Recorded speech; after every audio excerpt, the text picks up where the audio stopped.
You're watching the Battered Fans Network. Welcome, everybody, to episode number 63 of the Battered Heat Fans podcast. I am your host, Daniel Granada, and alongside me, as always, Mr. Daniel Solana. How are you doing, sir? I was doing great yesterday, and then the Utah Jazz happened. What is going on? Utah Jazz were beating the Orlando Magic by 17 points the day before, and they ended up losing in the fourth quarter. They're tanking. What the hell happened last night?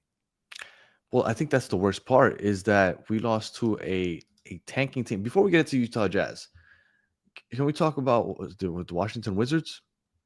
We can talk a little bit about it. The Heat kicked their ass. And they did. I felt like, and we didn't even do a show after the fact because I didn't want to talk about it.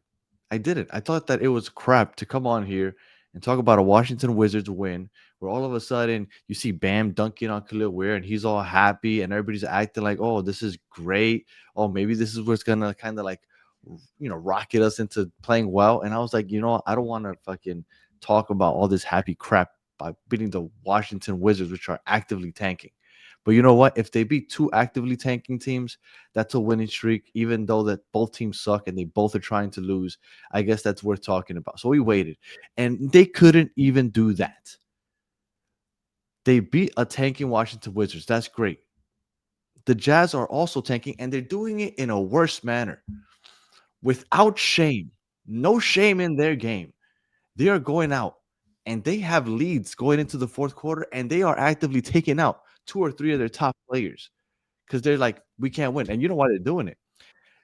The OKC owns their draft. Their draft. Yeah, they have to get a top 8 pick. If not, they have to trade it to OKC. Yeah. So they have to make sure that they draft their pick is within the first 8. First of all, this alone is going to ruin that whole little caveat as far as trades goes in the NBA future, because teams are starting to do this now. They're like, well, it's top 3 protected, so I got to make sure I end up in the top 3. So they're tanking even harder than usual. So that's going to ruin that type of trade in the future. Danny, but isn't that an issue in itself? Like, how can the NBA allow that to happen? Like, you're losing or you're winning by 17, like I said, the day before to the Magic, and then they literally take out Lauri Markkanen, they take out Jaren Jackson, they take out Yusuf Nurkic, their top 3 players in the fourth quarter. They tank, they lose to the Orlando Magic. And then they do something similar against us. But what I don't understand is not something similar. They did the same thing, just that the Heat can't get out of their own way. I know, but my thing is, how does the NBA allow that? Like, how do they allow teams to do that so obviously? And I don't think I've ever seen it this obvious, though. Yeah, we've seen it before. The Sixers not like this. No way. Right. I've never seen a team just straight bench their best players in the fourth quarter. I've never seen it. You could say that you've seen it. I don't remember ever seeing, like, they sit players out. That's very normal. But for them to not only just play well, because Jaren Jackson was getting the better of Bam yesterday. Lauri Markkanen was having a good game. And they said, nah, we can't afford to win this game. And then they bench everybody. Now, unfortunately for them, they ended up winning anyway because the Heat are just that team. They are as inconsistent as they come. Things have gotten embarrassing for Heat culture. Like, this is an embarrassing loss because without shame, they said, man, we're beating you with our shitty team.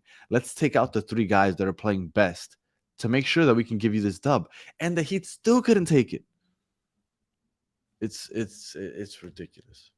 It is. They had a pretty poor shooting night, but I blame it on Bam. Today, I blame last night's loss on Bam. He only made 1 3, and we know that the Heat, whenever he makes more than 1 3 per game, we know that the Heat usually have a chance to win.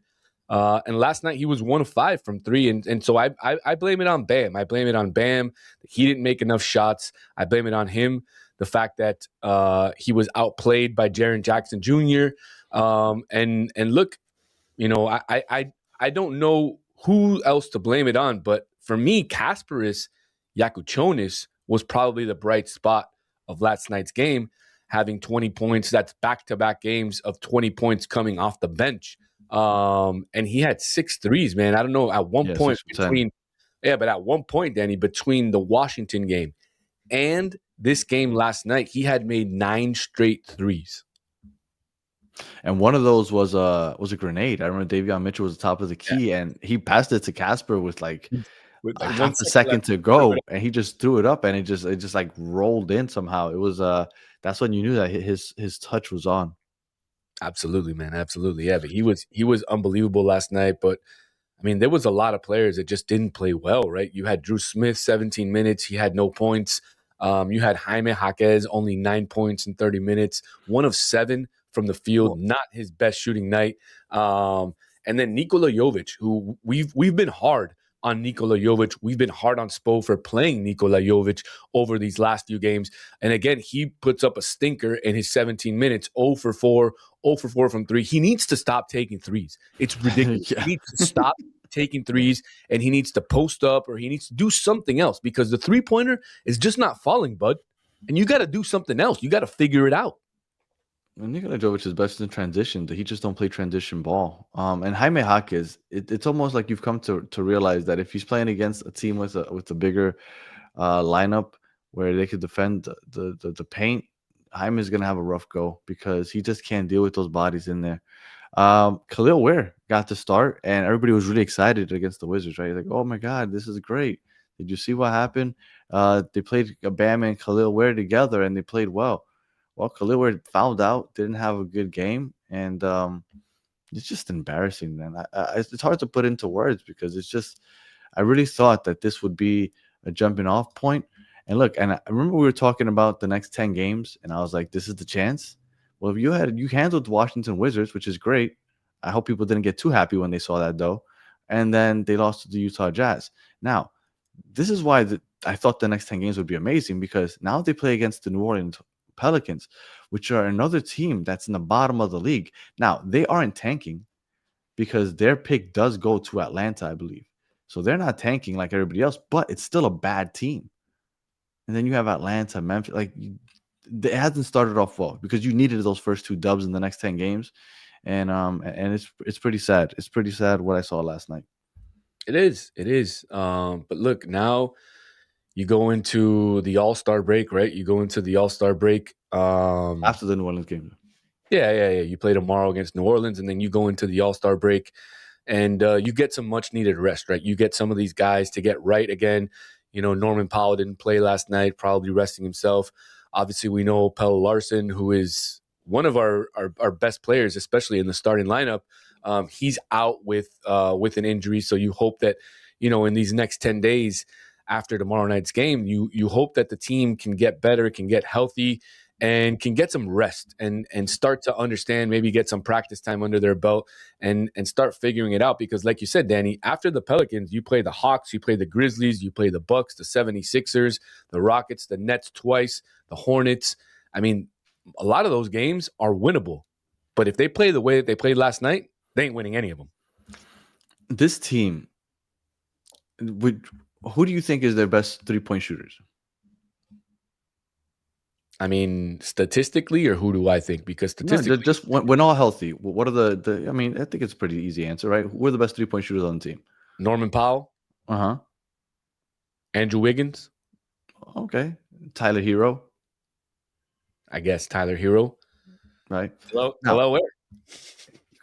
Khalil Ware, yeah, I guess technically Khalil Ware is pretty decent 3-point shooter. Also, you're missing what, in my opinion, is the best 2 3-point shooters you have: Norman Powell and Tyler Hero.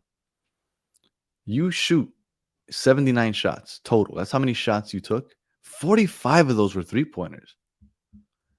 Like, your best 3-point shooters aren't out there, and you're just chucking them up. Like, I get that Casper hit 6 of 10, but like, it's just like, get to the rim.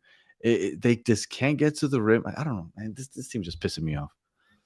Yeah, I mean, if you go down the line, Bam 1 of 5 from 3, Khalil Ware 1 of 4. Simone Fontecchio, 1 of 6. 0 for 1, Myron Gardner. 0 for 4, Nikola Jovic. 1 for 3, Jaime Jaquez. So a lot of missed shots. Andrew Wiggins, who had been playing, very well from the 3-point line, was 4 of 11 last night. Not very good overall.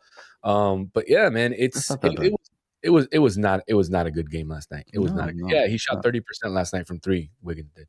Yeah. Well, they got New Orleans on Wednesday night, tomorrow night, and then they have a week off, which is much needed, I think.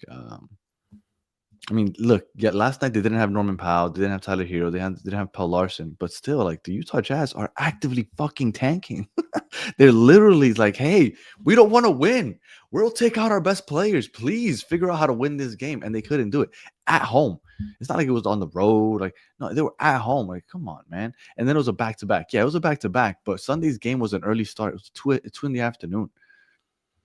Like, you're at home for the second night of a back-to-back. Like, there's no excuses. This was just embarrassing. Don't tell me that he was tired. Don't tell me that Bam was tired.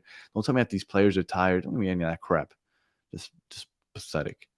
Danny, I was just happy that I was able to sell my tickets. I don't mean, know how. really, Heat.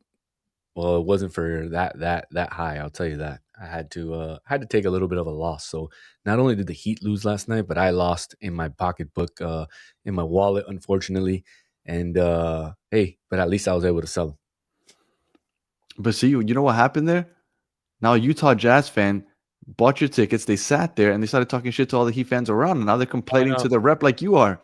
I made sure that it was a Heat fan. I texted the guy first. I said, "Are you a Heat fan?" And he's like, "Absolutely." I said, "All right, no problem." All right, there you go. Any final words there, Solana? No, man, we got to turn this around. We have to turn this around. We're not going to. Yeah, we are. Yeah, we are. I'm a believer. I'm a believer. I was when I saw this schedule. I was, and I after that shit last night, I don't know. The next 8 in a row.